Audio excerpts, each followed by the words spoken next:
Hello, everyone, and welcome back to the Language Arts Gallery. Today, we're going to talk about character and setting development in memoir writing. So this lesson is part of the larger course on creative writing. I'm going to go over a resource that is available in my TpT Store. This is lesson 3 of the creative writing course. It is also available as a bundle, which includes the entire course and all the assessments. For my students in Myanmar, please do not purchase any of the course materials. If you need something or you would like access to a resource, just message me on Signal and I will send you all of that for free. So let's go ahead and let's get started talking about how we can make our characters memorable in our stories. All right, so I am going to start with what makes a character relatable? Well, a character is relatable if we feel that we can understand how that character is feeling. Perhaps we can put ourselves in that character's position. We've been there, we understand that character. So this is very important when we're writing our memoirs. And there are 3 ways that we can describe our characters, or we can communicate what our characters are like to our audience. Those are dialogue, description, and reaction. And we're going to take a look at each of those here. So when I look at the text that's highlighted in green, here I'm describing what this character Jack is like. And the title of this mentor text is The First Day of College. So this is about a boy who's off to college for the first time, and he's probably a little nervous, and he meets this person, Jack. Now, Jack is very friendly. He's very outgoing. Jack's not all too concerned about his appearance, as we're going to see here as we read through this green part here. He was tall and lanky with messy blonde hair that looked like it had never seen a comb. Wow, that's great description. The author said, he doesn't tell me his hair is messy. He says it's never seen a comb. So Jack doesn't comb his hair. He doesn't care how he looks. So I think Jack is probably a pretty easy guy to get along with. I love the details that are included here too. He's got a faded band logo on his t-shirt, and he's got mismatched socks. Now let's look at the text that's highlighted in blue. This tells me what Jack says.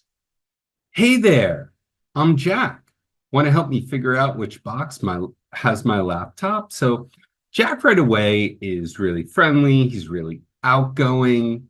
I don't picture Jack being very nervous about being in college. He's certainly not a reserved personality.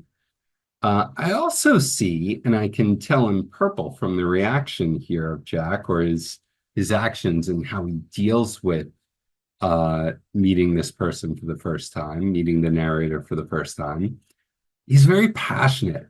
His eyes light up as he talked about the ocean, and his excitement makes the narrator feel more at ease. So I think there's a lot that we can take from Jack here just by what the author shows us about Jack. He doesn't just describe it, he shows us what Jack is like. Another thing I really like here is that Jack's hometown is a small village by the sea.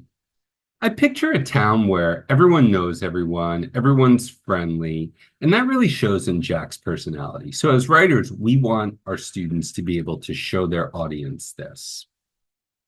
So in this resource, I give lots of opportunities for my students to get together in breakout rooms, and they can look at the mentor text that I work through with them, but they also get an opportunity to work through their own mentor text so they can evaluate how the author is using these tools to develop their characters. So I give an opportunity for direct instruction in what this is, and I want to give an opportunity for students to get practice with it. So now let's talk a little bit about developing the setting. And I think this is a great opportunity to teach our students about sensory language. This is something that I do with my young learners, but it's also something that I do with my students all the way through university. When we get our students to think about what do they see, what do they hear, what do they smell, What do they feel? What do they taste when they are in a particular place? One thing I love to do, even with young learners, I say, when you go to lunch today, I want you to observe what's happening in the cafeteria. Think about what you see. Think about what you hear. Think about what you feel. Put that into your writing. So this is something that I get my students to do when they're trying to develop their setting in their memoirs. So I want them to not just learn about this, but to get practice with this. So we practice with several different settings here: a moist jungle, a dry, hot desert, and a cold, snowy forest. And then my students have the opportunity to work through some sample answers where they see how the authors used this sensory language, the prickly arms of the cactus. So that really helps me understand how it feels being in the desert. So in addition to the work on developing settings, students also get practice developing their characters. Here, John is a cautious firefighter. He says things like "safety first, team," right? This is how the author's using dialogue to show that John's cautious.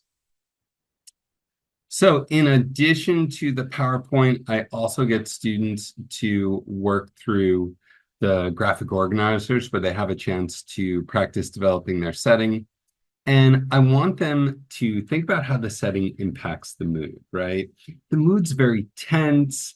If the person's very nervous, they might be in a big city. They might hear a lot of disturbing sounds like car horns honking and taxis zooming by. So we want to use a lot of great descriptive sensory language to help describe that setting.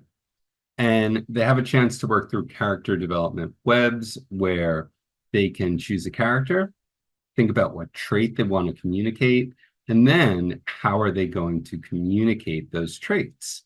Are they going to use some descriptive language? Remember, his hair has never seen a comb. Are they going to talk about something that character says that shows what their personality is like? Or is it something the character does, the way the character reacts to a person or a situation that shows what they're like? All right, so please, if you haven't already, please like, subscribe, and comment on the video. And in my next video, I'm going to continue talking about memoir writing.